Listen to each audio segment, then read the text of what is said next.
Well, good afternoon and welcome. I'm Jane Brennan, one of the vice presidents for the League of Women Voters of Central Delaware County.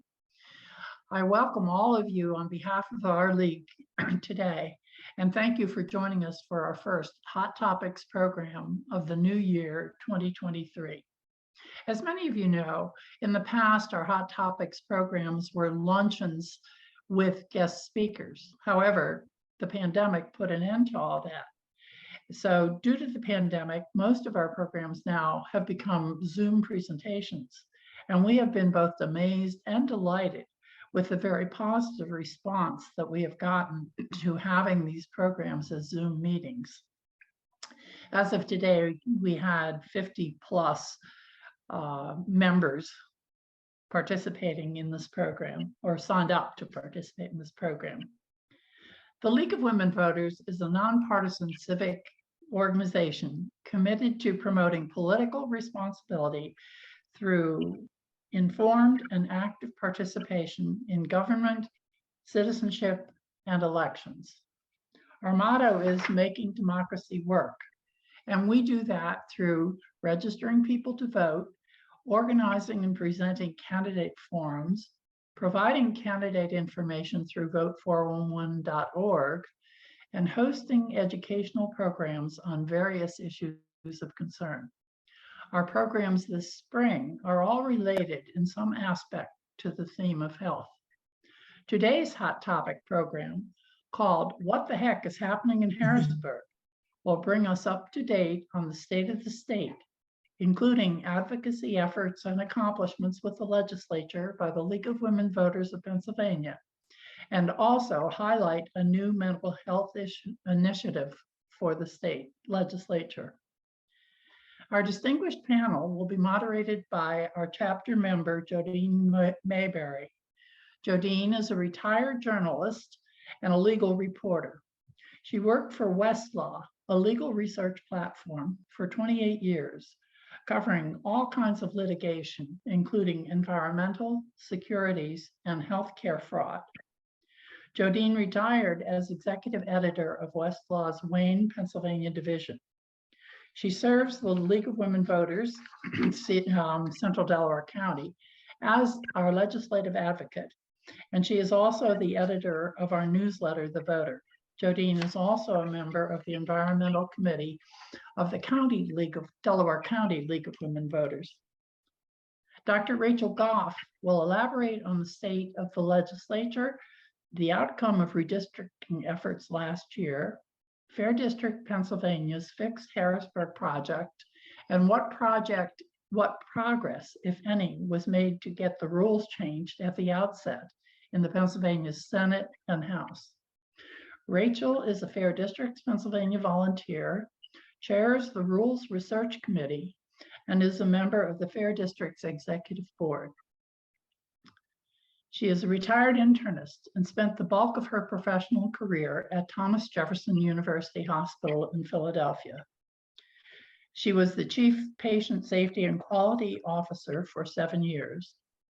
Before retiring in 2019, Dr. Goff was an associate professor of medicine at the Sidney Kimmel Medical School at Thomas Jefferson University Hospital and a fellow of the American College of Physicians. She served on the Hospital Association of Pennsylvania's Committee on Quality and Care Management and on the advisory committee of the Joint Committee for Hospital Accreditation. Susan Gobreski is the League of Women Voters Pennsylvania Government Policy Director. For 25 years, she has been an advocate for campaign strategies and program development for improving public policy around equity, opportunity, and quality of life issues, including democracy, education, environment, and economic opportunity. Susan is a member of the League of Women Voters of Philadelphia. She serves as a senior advisor consultant to Keystone Research Center / Pennsylvania Budget and Policy Center. Her work involves democracy policy issues and the Reimagine Appalachia campaign, with the goal of gaining support to pass federal infrastructure investments. Susan currently works as principal consultant at the Sedgwick Group, a consulting agency for strategic issue advocacy, campaigns, and projects that make communities stronger. Our third panel member, Representative Mike Schlossberg, represents a part of Allentown, South Whitehall, and Upper Macungie in the 132nd Legislative District of Pennsylvania. In 2015, he co-founded the Pennsylvania House Mental Health Caucus and has continued to advance legislation in the Pennsylvania General Assembly and support federal legislation to improve mental health care access. He continues to serve as co-chair for the House Mental Health Caucus. In prior legislative sessions, Representative Schlossberg's proposals to increase mental health services for first responders and rape survivor child custody and support legislation were approved by the General Assembly. He also serves by appointment on the Mental Health and Justice Advisory Committee for the Pennsylvania Commission on Crime and Delinquency and is co-chair of the State Suicide Prevention Task Force. In 2022, Representative Schlossberg developed a plan to address Pennsylvania's mental health crisis. This plan, called Hope for PA, calls for $100 million to be divided among the areas of public safety, provider and capacity shortages, and training, education, and outreach. Subsequently, Governor Wolf signed the Pennsylvania budget, approving an additional $100 million in federal funding to improve mental health care in Pennsylvania. As a member of the Behavioral Health Commission on Mental Health, Mike now has a role in creating a strategy to allocate that fund of $100 million. Before we begin, just a few housekeeping details for the Zoom meeting. All of the participants except the panel members, the moderator, and our technological wizard, Kathy Youngman, will be muted.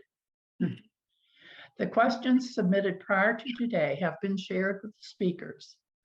You may submit additional questions during the presentation by using the chat function.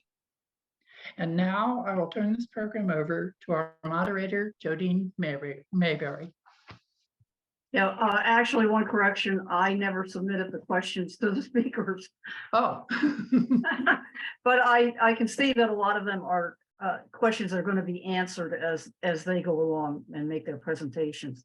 So the constitutional amendment that has been proposed carries forward two of the bad amendments from last year, one of which is a voter ID amendment. The other one is the one that would change the regulatory process by giving the General Assembly the ability to overrule an administrative regulation or a veto by a simple majority, which essentially diminishes the power of the administrative branch. One of the things that's worth noting is that, as the way that we have constructed government, the legislature passes the rules, and then the executive branch is the administrative branch. They're responsible for implementing the rules.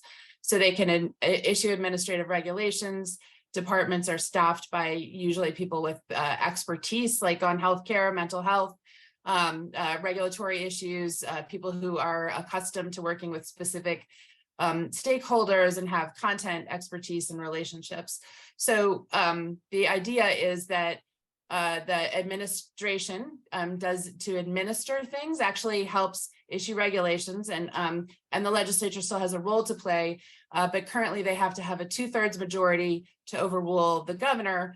And the reason for that is they say, like, hey, listen, they vote against something and they say, we think it's a bad, they pass a law, the governor vetoes it, and he says, I think it's a bad idea, here are my reasons. And they have to go back and actually say, like, okay, but do you guys really, really want this to pass? And why? Like, make your case. Enough people have to agree from enough parts of the state, representing enough Pennsylvanians, that the governor is worthy of being overruled. And so this would actually change that to make it a simple majority, which will make it a much lower bar and a much more political process. So that's the reason that there's a concern. And then the third one is the extension of the statute of creating a window of opportunity on the statute of limitations for the sexual abuse survivors, which was necessary. So those are the three. So over in the House, Over in the House, they were thinking that they were going to have a Democratic majority. So they elected Joanna McClinton as the House Speaker sometime in December. But then when they came back together together in January, with the three seats are vacant, they're going to have an election for them on February 7th, and they believe that they will all be filled by Democrats. So they will have a slight majority. But in the meantime, the House Republicans and Democrats came together to elect Mark Rossi as Speaker. And Mark is a big, probably one of the biggest proponents of the sex abuse window amendment, and wanted to do that first. Then he got, blindsided by this three-part amendment. So the House has no rules, they have no committees and no legislation at this point. Rossi did appoint a bipartisan committee to work through the gridlock and establish rules so that they could go forward. That committee met on Monday, and we haven't heard anything more about that. So the House is basically in a standstill. So that's as far as I know. Oh, one other thing, a bipartisan group of senators did introduce a clean sexual abuse window bill yesterday. So there may be some movement on that. So with that, that's vaguely the situation, and Representative Schlossberg can correct me when we get to him if I'm wrong on any of that. So now I want to turn it over to Rachel Goff, who's going to tell us about Fair District's efforts to change the rules. Thank you so much. I thought what I would start with is sharing with you how the legislature actually generally works, because I think it's the easiest way to understand what's actually happening in Harrisburg. So why won't this go forward? There we go. So the way legislatures work is they have to have a set of what we call rules. These are not the regulatory rules that Susan Gobreski talked about. They are formalized rules voted on by the legislature that organize them so that you can take turns in who's speaking. The very first legislature assembly in the United States was in Virginia in 1619, and they imported some parliamentary procedures from Britain. By 1750, 25 years before the American Revolution, wily politicians had already figured out that you could evolve those rules that were meant to keep order during a committee meeting with a number of people present into a weapon that could be used to delay voting and otherwise manipulate the process. If you fast forward to today, well over 200 years later, the way our House, and I'm going to talk only today about the Pennsylvania House because that's what's currently basically of interest, works is that the majority party runs the House. Our state constitution gives each of the chambers the authority to set their own rules. That's written in our state constitution. Under normal circumstances, the caucus of the majority party picks who they want to nominate as speaker on the first day. And also, normally, they write the rules. The rules are 80 pages. They normally review them, make some changes. They sometimes discuss them with the minority party. They often don't discuss them very much. There's a little backseat negotiation, but it's majority party rules. And on normal circumstances, on the very first day, after they're sworn in, the majority party nominates its candidate.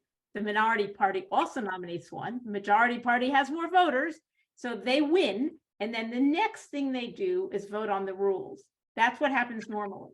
In our House, oftentimes the first thing they vote on after the speaker is a motion, we will not amend the rules.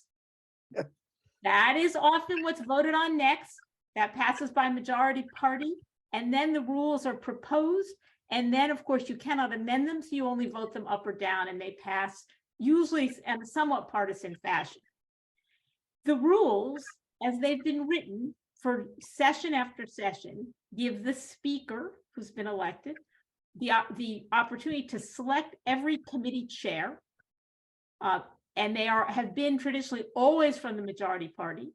The speaker decides which committee gets which bill. So when you propose a bill, the speaker decides that goes to labor, that goes to judiciary. The speaker decides all questions of order on the floor. If you want to discuss who gets to take a turn, is this motion valid?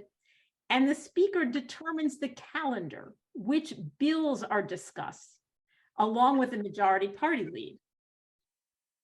So these are the 2019 rules, the 80-page booklet. In 2021, the House rules said that every committee would have 15 majority members and 10 minority members. That was the standard. The minority chair had no authority, could not call a meeting, cannot add a bill to an agenda item. The committee chairs were chosen by the speaker by seniority. What does this mean? You have to come from a safe district to have seniority. How did you get a safe district? I'm from fair districts.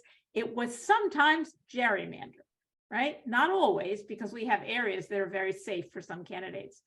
The committee chair sets the agenda for the committee and has total authority to do that. It's called the prerogative of the committee chair. So they can choose to ignore a bill for the entire 2 years of the session, or they can choose to put one on one day after it's proposed. There's also the rules gave very short notification for our representatives before a committee was going to have a vote or a meeting. It's less than a day often, and very short notices before they're concurring on Senate bills. So the rules as have been written in the Pennsylvania House really impede the minority party. You can see that in the 2021 session, only 2 bills sponsored by a Democrat were enacted out of about several hundred. In addition, at least one chair openly, clearly, publicly stated in the House, the committee chair, that they would refuse to consider any bill in their committee proposed by anybody from the minority party. And that's what happened. The rules impede your representative because their bills may be ignored, regardless of which party they come from, and 3/4 of proposed House bills are never discussed or voted on in committee. They're just recycled for the next session. It impedes cross-aisle moderate solutions because it's much harder for people from both parties to get together. The party leader may not want that and can easily block it. And it impedes the public because you have very little notice of when bills are discussed, not enough notice necessary to always lobby. And no matter how popular or how many legislators support a bill, a chair can and does block it by never putting it on the agenda. You can see here that there were over 4,100 bills introduced in both chambers for the last legislative session. Blue are the ones in volume that are Democratic, red are the ones that are Republican. You can see that 3/4 of them are ignored in committee. In the House, if you're lucky enough to get out of committee, 30% of the time you still won't get a vote on the floor. If you're lucky enough to get a vote on the floor and you're sent to the Senate will ignore you more than 50% of the time. That's how it works. So who can block a bill in the House? It turns out there's a very few people with any given bill who have an awful lot of authority. The speaker, the majority party lead, and the committee chair. They each represent 0.5% of Pennsylvania citizens, and they function with veto power almost completely in whether a bill is debated or voted on in committee or the floor. So now that you understand how it works, the majority party is used to having complete control over the agenda and the items that will be addressed or not addressed in any assembly. So when you have an evenly divided House, the 2022 election, which was elected with new districts from our census, districts that are far less partisan than past districts that we've had, we had a big shift. And we now have at the end of the election, we had 102 Democrats and 101 Republicans elected. And one Democrat died several days before the election. That left us with 101, and 2 have resigned. But the bottom line is you have a very closely divided House. So there's a big fight. Who is the majority? Who will be the speaker? How will you organize the committees? What power will minority chairs have? Who's going to decide all this? And you can understand, given what's at stake, why there's a lot of turmoil and tension and tumult in Harrisburg as we speak. So why do we need better rules, or why have we been focusing on rules? So I come from fair districts. I'm also a league member, but my work is done with fair districts. And in 2017, Fair District sponsored House Bill 722, which was a constitutional amendment for an independent commission to draw our districts. The bill had 110 co-sponsors. I'll do the math. That is more than half of the 203 members, which means the bill should pass in a floor vote, right? The chair of that committee, where the bill was set, gutted the bill in committee and refused to allow a vote in committee or other amendments. So that bill never had a vote. In 2019, Fair District sponsored bills on criteria to help guide the redistricting process, and the same things in the House and the Senate, they also never got a vote. So it turns out that a lot doesn't get a vote in Harrisburg.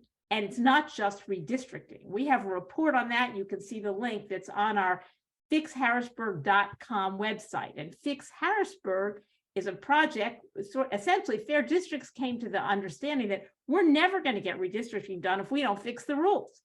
So fair districts, League of Women Voters has positions on a number of issues. Fair districts has positions on one, redistricting, and now rules, because we're not going to get redistricting done until the rules are fixed. As you all know, Fair Districts is a project of the League of Women Voters, and together we're harnessing this Fix Harrisburg campaign.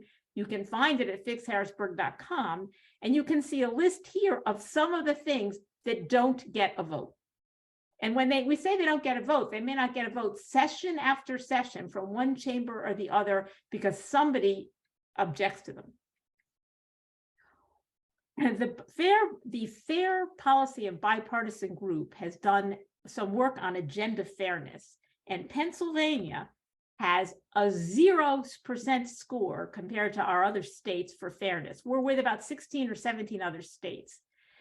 Agenda fairness is how well you manage to make sure that your legislature is not fully partisan. And 4 states, Utah, North Dakota, Colorado, and Maine, get a score of 100% because of the way they manage how bills are discussed in committee and on the floor.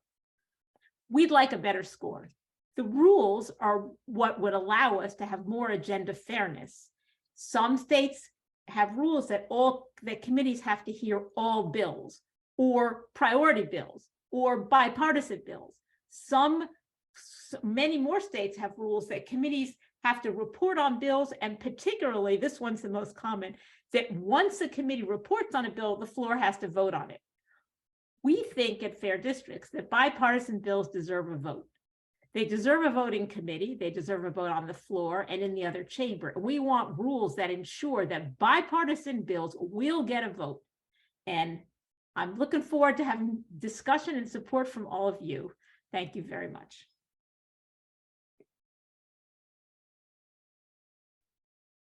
All right. So now I'd like to introduce Susan Gobreski, who is the Government Policy Director for the state LWV, who's going to tell us about the recent successes and failures the League has had, and what we're looking forward to in the coming year. Susan? Great. Hi, everyone. Thank you very much for having me and for putting the program on. A few notes. So I serve on the board of the State League. The State League works with leagues across the state on state policy issues, with the idea being that, things that are of common interest and statewide interest deserve time and attention.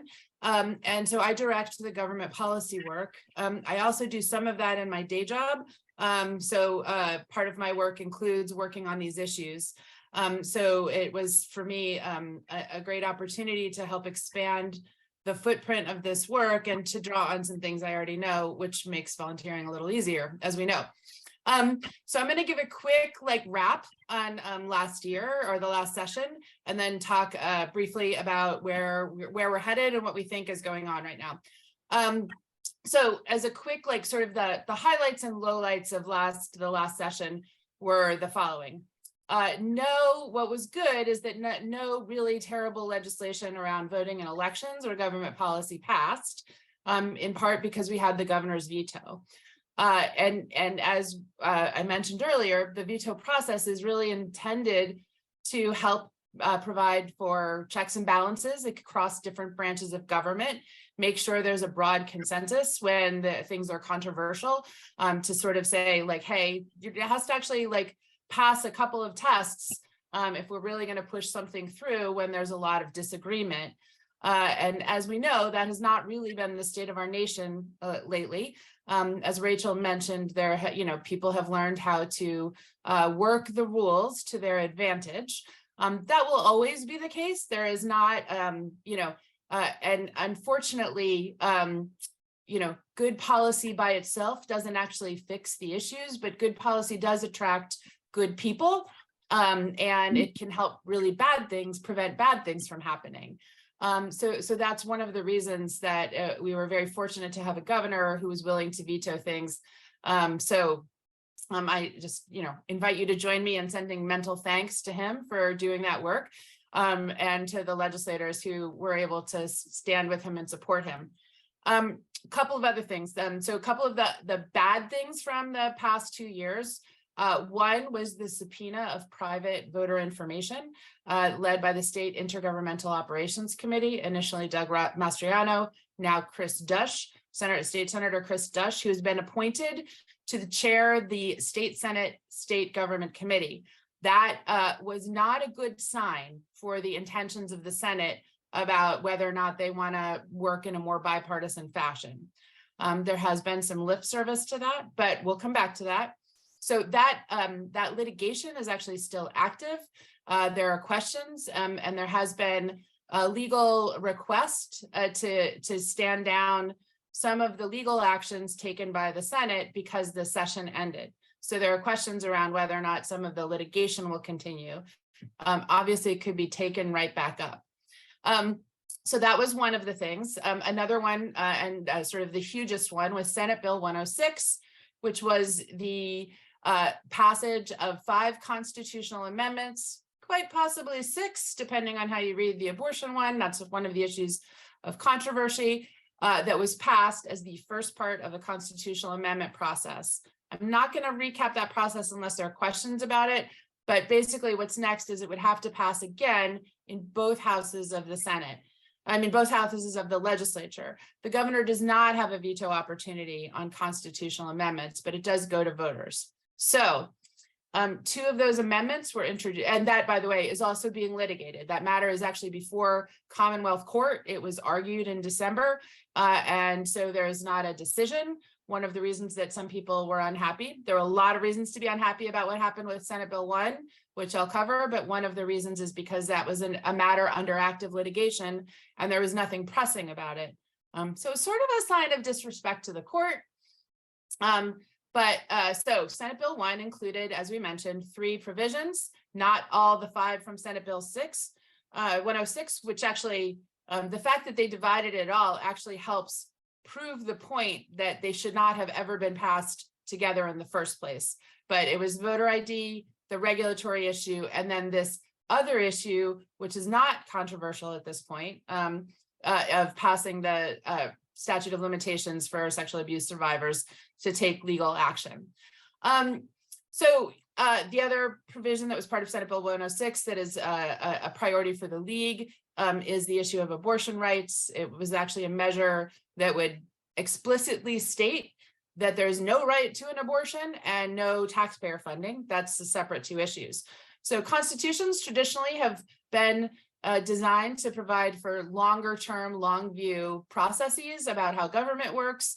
to help protect people and protect branches of government and stop runaway power, and to protect the individual rights of people.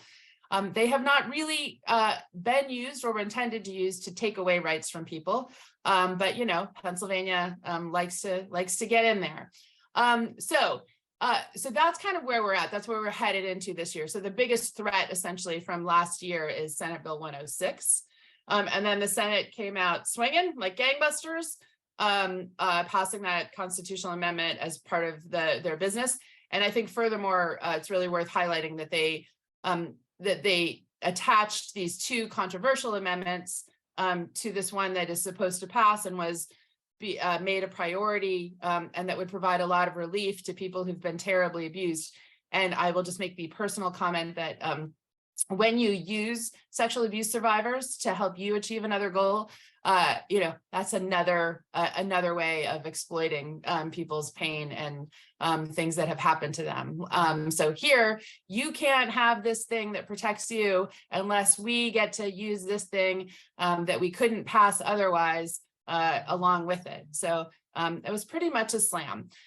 As a quick check, I will recap briefly. A judge ruled that special elections will go forward, which was a victory for the voters, not for one party or another.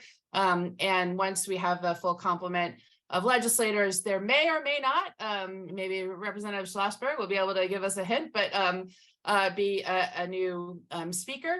But the other thing is that Mark Rossi has said that while he's in the position, that the statute of limitations for sexual abuse survivors has to pass before he'll permit any other business. And Representative Joanna McClinton was the person chosen by her party to be their leader.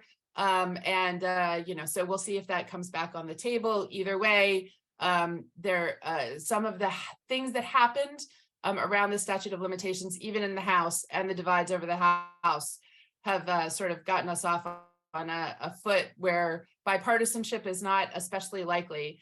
You know, and bipartisanship isn't always the goal, but it's often the goal, right? Especially in a state like Pennsylvania, we're going to get more done. And we used to be able to get more done when we have legislative leaders or legislative leaders who are willing to help be responsive to the people, and where people from both parties might be able to cross the aisle to work together on things where there's common interest. And most Pennsylvanians don't actually have widely divergent views.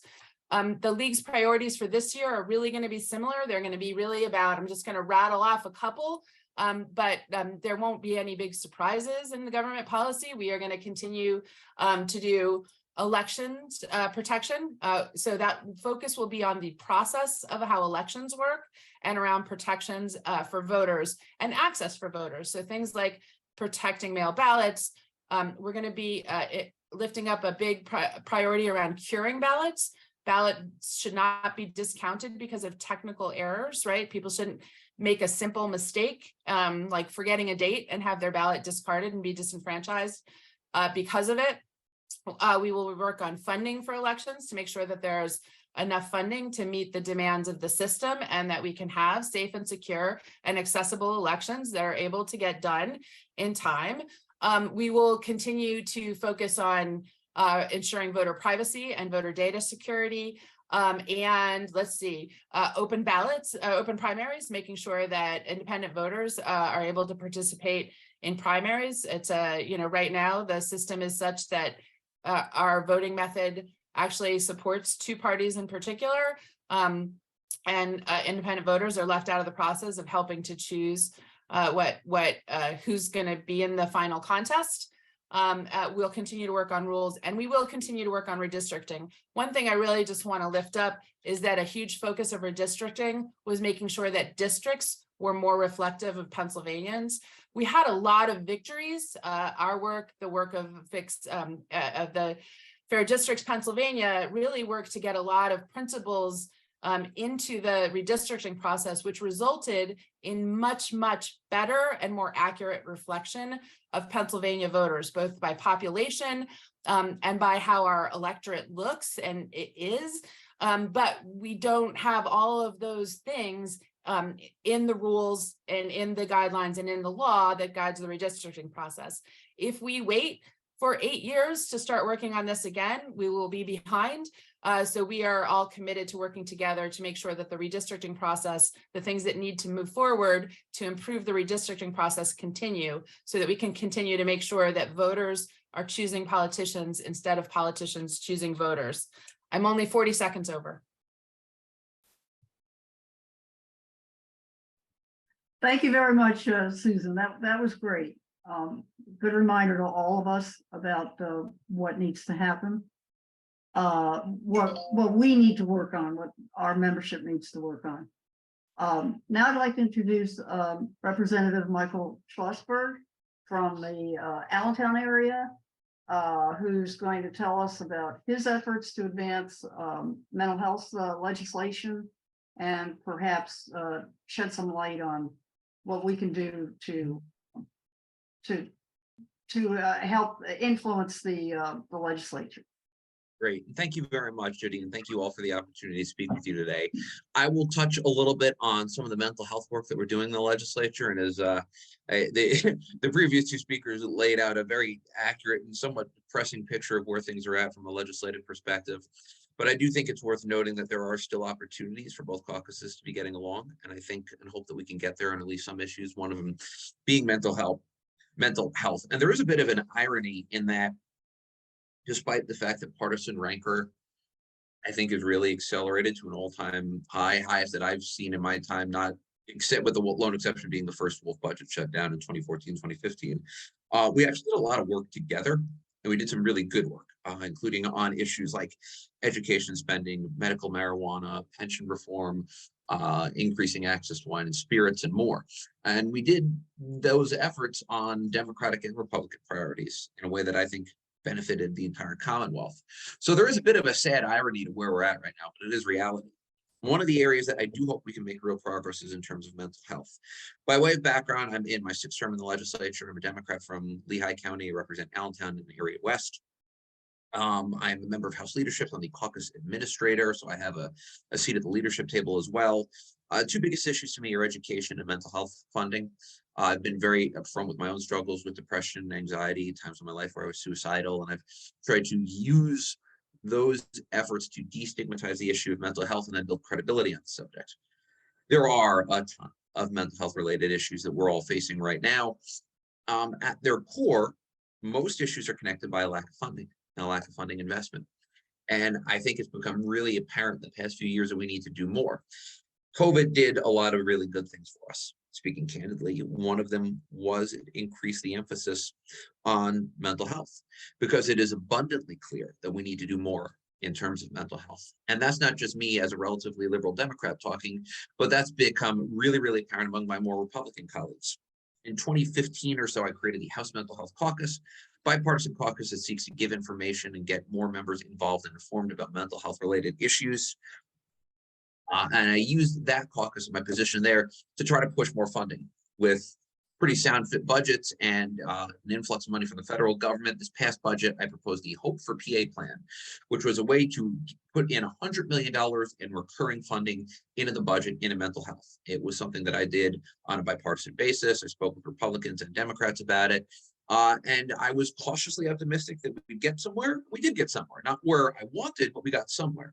Because instead of $100 million on a recurring basis being put into the budget, there was $100 million in one-time funding from the federal government put into the budget. What I wanted, rather recurring than one-time, but it was better than nothing. The funding was also not spent how I wanted, and you don't often hear somebody say this, but that was a good thing. Because instead of the funding being put out according to a plan that I wrote, a 24-member blue ribbon commission from mental health experts and legislators and gubernatorial appointees from across the state came up with a plan. That plan was the the Behavioral Health Commission report on mental health. This legislation allotted money in terms of outreach, training, workforce development, criminal justice reform, and more. And I will actually post that link once I pull it up here. Probably should have done that one already. But this report lays out how that money will be spent. Now, the challenge is that, though that's what the commission says, we still need the legislature to adapt the report. The report came out in mid-October. We were hopeful that we could get it over the finish line. We could not. there were some concerns by my colleagues about how the money was going to be spent, so we try again. So we have $100 million sitting there. We want it to be spent in line with this report, at least as close to the report as possible. Will it be? No. But something will be spent, and I do believe it'll happen this year because there's a clear need to actually get this done. So I hope as well to use this report and to use COVID and the publicity it generated to try to make sure that we can have a longer conversation about mental health and the need to increase recurring funding. Their funding isn't everything. It never is, but it's a lot. It's a lot. More than 10 years ago, base funding for mental health and substance abuse were cut to counties. That was more than 10 years ago. And with the exception of a few line items, that funding has been restored. That has been devastating. Programs are shutting down across the state. People are leaving mental health and substance abuse fields to go work in Amazon and at Wawa. And there's nothing wrong with either of those professions, but the fact that we're funding these critical areas so cheaply speaks volumes about our priorities for mental health. And I finally hope to use this report to increase the standing of mental health from a policy perspective. For too long, stigma and self-stigma have kept mental illness in a very different policy area than where I think it should be. We know that 1 in 5 Americans actively suffers from mental illness. We know those numbers have skyrocketed across the board before and after COVID. And we know that those increases are the sharpest among young children, which means we are setting these kids up for failure if we don't adequately address mental illness now. So there is a lot that I'm trying to do, but the most important thing with mental health right now is to get the report, or at least something resembling a report, over the finish line so we can get this $100 million out onto the streets. I am happy to answer questions about this or anything else. And thank you again for your time and for your interest. Thank you, Representative Schlossberg. Yeah, we have a couple of questions. We'd like to start with you probably. Part of our mandate is to be lobbyists and for our causes and interests. And so our members would very much like to hear your views on things like what is the best way to contact state representatives, and if we were to write letters or emails to state reps or senators who are not in our district, does that have any impact? Is it okay? Happy to answer both of those questions. This is going to sound strange, but I always pay the most attention to handwritten letters, or at least personal letters. There's nothing wrong with form letters, but understand that if you send a form letter, you're going to get a form response. Personal letters usually get a more personal response, sometimes from the member, sometimes not. You can also ask to call and speak with your own member. I always speak with constituents when they call, and I think most legislators do the same. Is there any value in contacting representatives who are not your own? Absolutely none. Zero. Negative value, less than zero. You're wasting your time. It's more effective to go for a long walk. It really is. Unless you are contacting them as the head of an organization that represents people in your district, then you do definitely pay attention. Because if I get a letter from someone who's not in my district, I typically ignore it, unless again, they're doing it on behalf of my constituents or for a larger group. And Susan is correct. If they're a candidate for statewide office, it becomes a very different story. But for someone like me who's never going anywhere, if I see an email from the other side of the state, deleted. And most of my colleagues will absolutely say the same. Well, that answers that question. Yeah, don't like emailing heads of committees that don't represent you. Nope, does no good. I'm sorry. Okay, this next question is for I'm sorry. Another question for you, Mike. And this is from a member, and I'm not exactly sure what they're talking about, but it says your plan consists of 3 general budget categories. How do you recommend prioritizing the specific items in each category? Yeah. So that was the original plan I wrote. We called it Hope for PA because every government program needs a fun acronym. Had the amount of funding spread out by 3 categories. The new plan did as well, but it got more specific. And this was the commission report that was developed by experts who frankly have more experience on this than I do.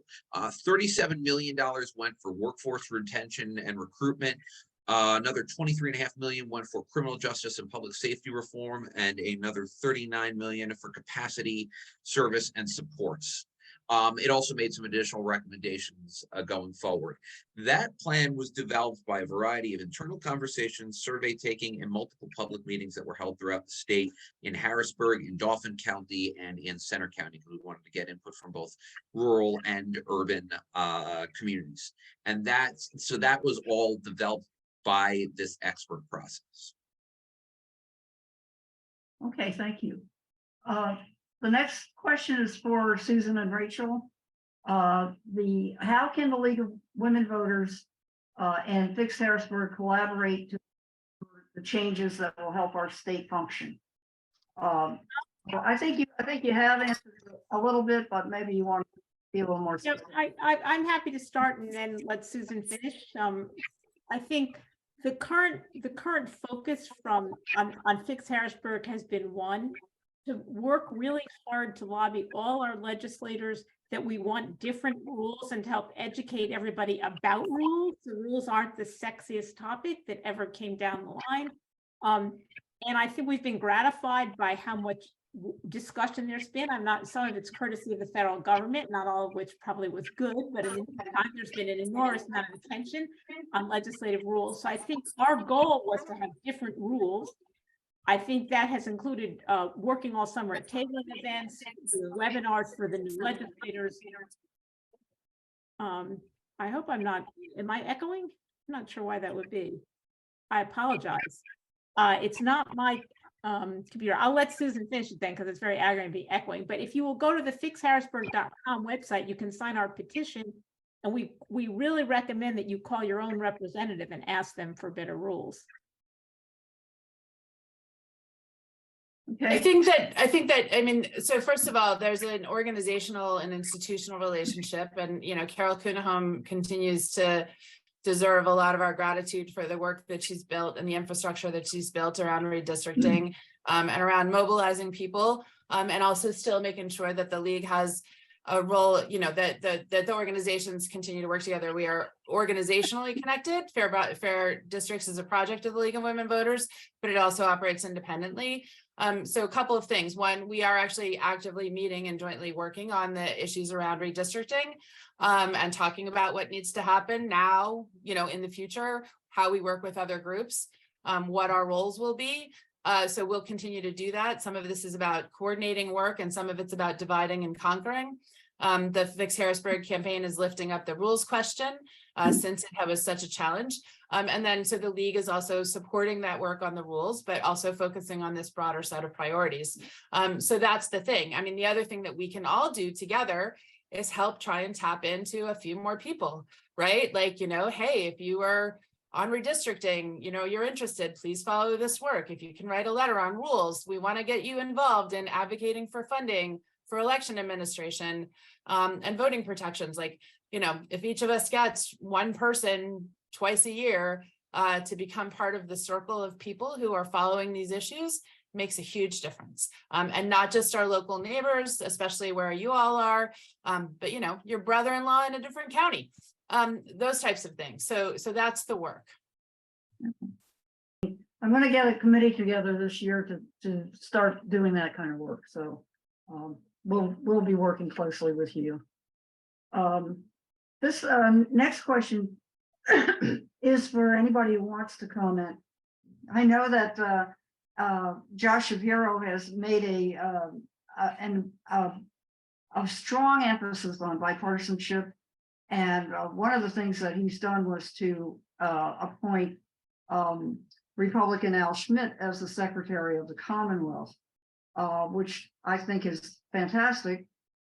Just wondering if any of you think that will make the Republican side of the legislature back off on some of the things that they're pushing for. For example, they want to take the auditing of elections out of the hands of the Secretary of the Commonwealth and put it into the elected Auditor General's hands. So I'm wondering if you think that Al Schmidt's appointment is going to make any difference going forward.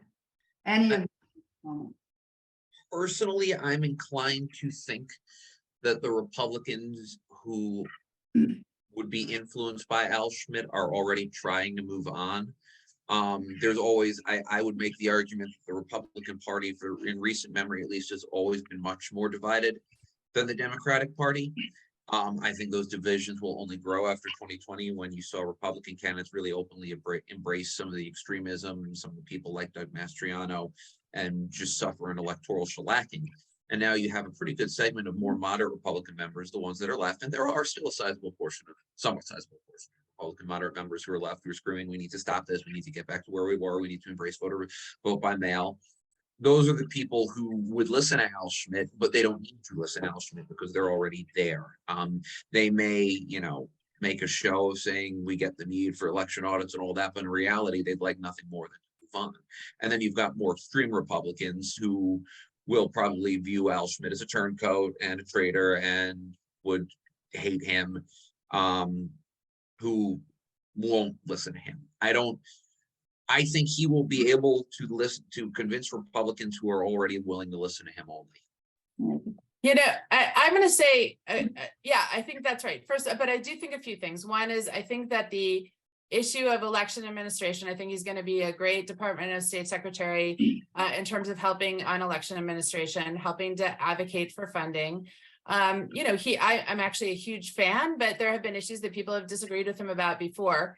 I think he's going to do a great job at helping to be a great spokesperson for Pennsylvania as well. And look, I am actually somebody who, that bipartisanship is really important. Sometimes your strategy is to get some people in the caucus room. You might never see that they're helping to support the cause, but as Mike said, there are people who are agreeing with you.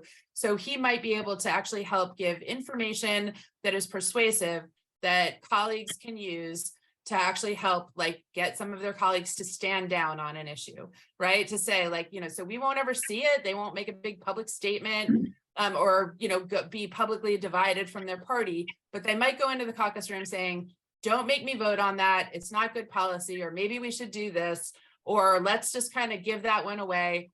So it does help when you have people who might be credible. And I think he will also help make Pennsylvania credible. I think we already have been credible. I think Secretary Chapman did a great job. But I think it's going to help around what the dynamics are in Pennsylvania as well, and kind of where the level of reason, where the center of gravity is on reason. Okay. All right. I'm just going to run through a couple of other questions here that I think were answered during the during the presentation, but I'll just quickly go through them. Which party will decide the rules of the House? Well, obviously, it's going to be the Democratic Party if they once they have the election of the three seats.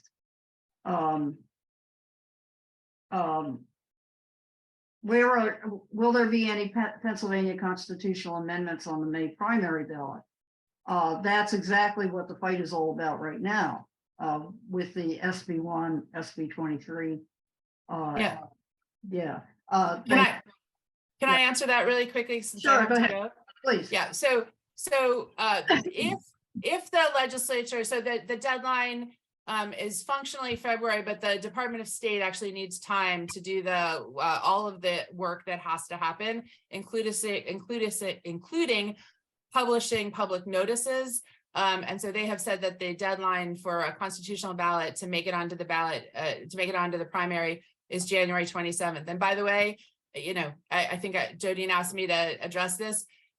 Putting ballot questions on primaries is dreadful. That's one of the things I actually am hoping to work on our collective set of organizations to take up, because the participation is so low. It's so dependent on where there are other local contests. It's terrible, terrible practice. It should be general elections only, for sure. And so that's that question. So unless something happens in the next week, or there's a court order to order the Department of State, if there's a timeline that somebody can make the argument that can be made to work, and that would require the House coming back in, which may not even happen at all. I think we suspect that it won't.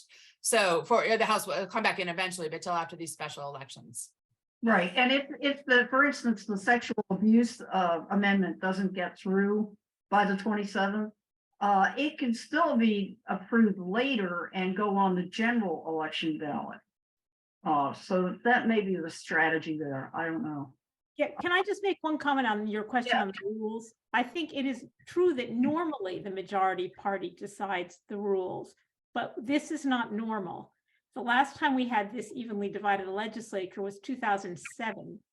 And that time the Democrats had a slight majority, elected a Republican speaker, and he put together a panel to create new rules, not just to rewrite the old ones. Josh Shapiro from the Democratic Party and David Steele from the Republican Party served on that panel. Josh Shapiro is now governor. Right. So this new thing that Rosie's put together, 3 and 3, may yet propose some dramatic changes in rules. We'll have to see. Okay. All right, Kathy, are any questions in the chat that we should? Actually, Rachel put in an interesting question, asking, I guess, Michael, is there any connection between the skyrocketing addiction in rural communities and the cuts 10 years ago to the counties on mental health that you spoke about? I have no doubt that there is. Now, I do want to use real caution though, because there is no doubt in my mind that the decline in resources and in addiction programs and counselors and in pay had a negative impact on increasing rates of mental illness and addiction across the board. However, there are a variety of reasons. It's never as simple as, well, when you cut here, there's no question that it increases by this. A variety of reasons a variety of factors have influenced raising rates of addiction and mental illness, and certainly disproportionately in rural communities. One of the things I think we do a bad job sometimes with the legislature of saying is of taking a broader look. I'd emphasize that it's not just a mental illness issue, it's also a lifestyle issue and a social determinant of health issue. For example, rural communities tend to have worse transportation, less access to healthcare, less access to broadband internet, meaning that they can't have telehealth appointments, and so many of us have taken advantage on, more depressed economies and higher rates of gun ownership. All of those equal high rates of mental illness, high rates of substance use and abuse, and high rates of death by suicide. So it's a variety of factors, but I absolutely think that the funding cuts are one of them. Okay. Any other questions, Kathy? One other question for Michael. Is there any way that the state could, at a state level, we could force parity coverage in insurance? There are some things that you can do at the state level. Notification and regulations from the Department of Insurance are one of them. And you could increase parity related legislation. The federal government's parity legislation was actually relatively strong, but I believe it only impacted businesses of 25 or more, if I'm not mistaken, and I might be mistaken about that. I would say before we implemented stronger parity legislation, we've got to do a better job of doing some bureaucratic things, like making it easier for the Department of Insurance to audit and publish information about audits, and making sure that people know how to make an apples to apples comparison.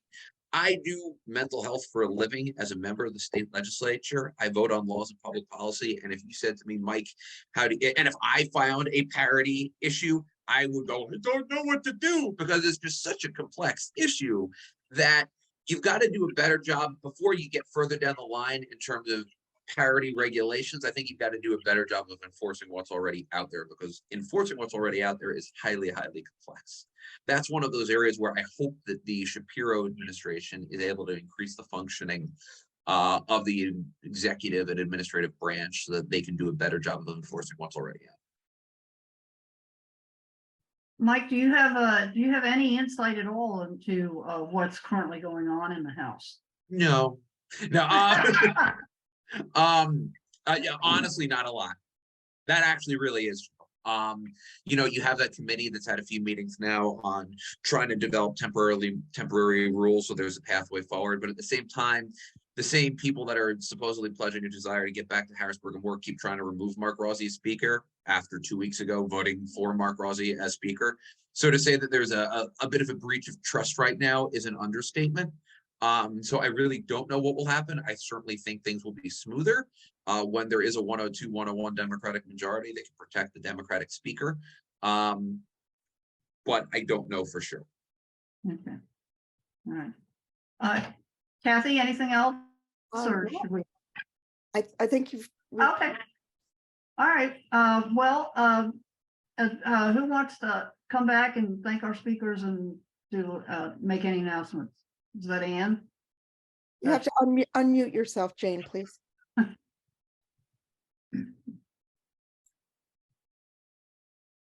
I can do that.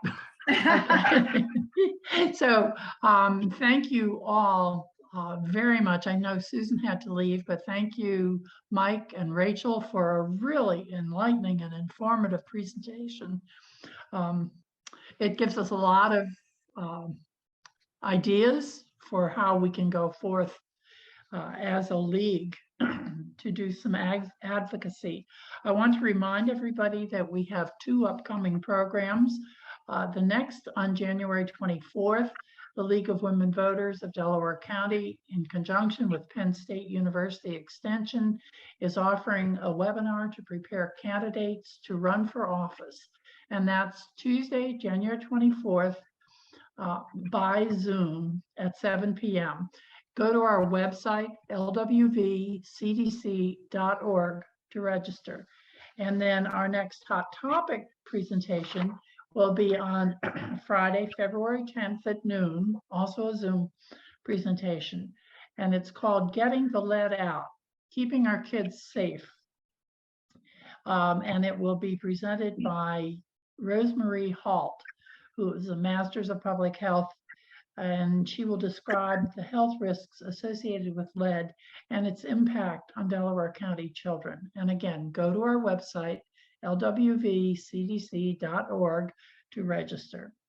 Please mark your calendars now. Thanks, everybody, and have a good weekend. And I'd just like to say thank you so much to Mike and to Susan and to Rachel for their great presentations. A lot to take in, but hopefully we can do something in the coming year. And thank you, Jodine. Yeah. Okay.